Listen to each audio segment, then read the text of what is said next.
ഞാനൊരു housing loan എടുത്തു എന്ന് വിചാരിക്കുക. സാധാരണ എന്നെയും നിങ്ങളെയും പോലുള്ളവർ ഒട്ടുമുക്കാൽ പേരും ലോൺ എടുത്ത് വീട് വെക്കുന്നുണ്ട്. ഞാൻ വീട് വെക്കുക എന്ന് പറയുന്ന ഒരു പർപ്പസിനാണ് ലോൺ സ്വീകരിക്കുന്നത്. 2-3 ഇൻസ്റ്റാൾമെൻറ്റ് എടുക്കുന്നു.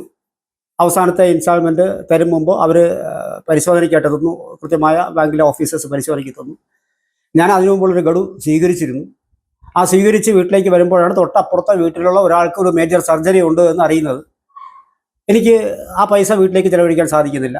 ഞാൻ ആ സർജറിക്ക് ഈ പൈസ ഒരു ജീവകാരുണ്യ പ്രവർത്തനമല്ലേ എന്ന് വെച്ച് കൊടുക്കുകയാണ്.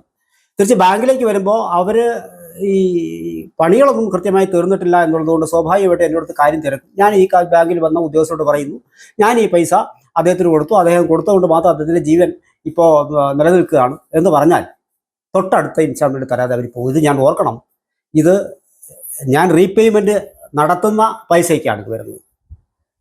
അപ്പോൾ എനിക്ക് എന്ത് പർപ്പസിനാണോ ഈ തുക ബാങ്ക് അനുവദിച്ചത് അതിനപ്പുറത്തേക്ക് ഞാൻ പോയി കഴിഞ്ഞാൽ സ്വാഭാവികമായും എനിക്ക് ബാക്കി കിട്ടാനുള്ള തുക അവിടെ കട്ടാവുക മാത്രമല്ല, ഇതിന് ഉത്തരം ഞാൻ പറയേണ്ടിയും കൂടി വരും.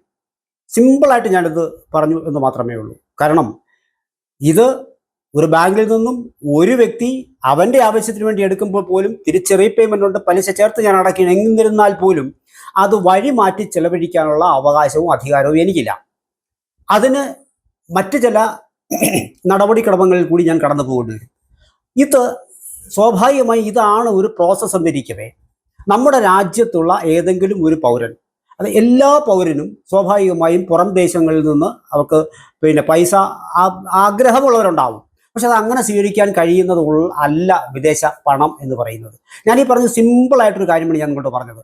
എന്തിനാണോ, എന്ത് പർപ്പസിനാണോ, ഞാനൊരു സ്കൂട്ടറിൻ്റെ ലോൺ എടുത്തിട്ട് ഞാൻ മറ്റൊന്നും ചെയ്യാൻ കഴിയില്ല. ഇതൊക്കെ ഞാൻ റീപേയ്മെൻറ്റ് ഉള്ളതാണ്. ഈ റീപേയ്മെൻറ്റ് ഇല്ലാത്ത ഒരു സംഭവമാണ് ഈ വിദേശ പണം എന്ന് പറയുന്നത്.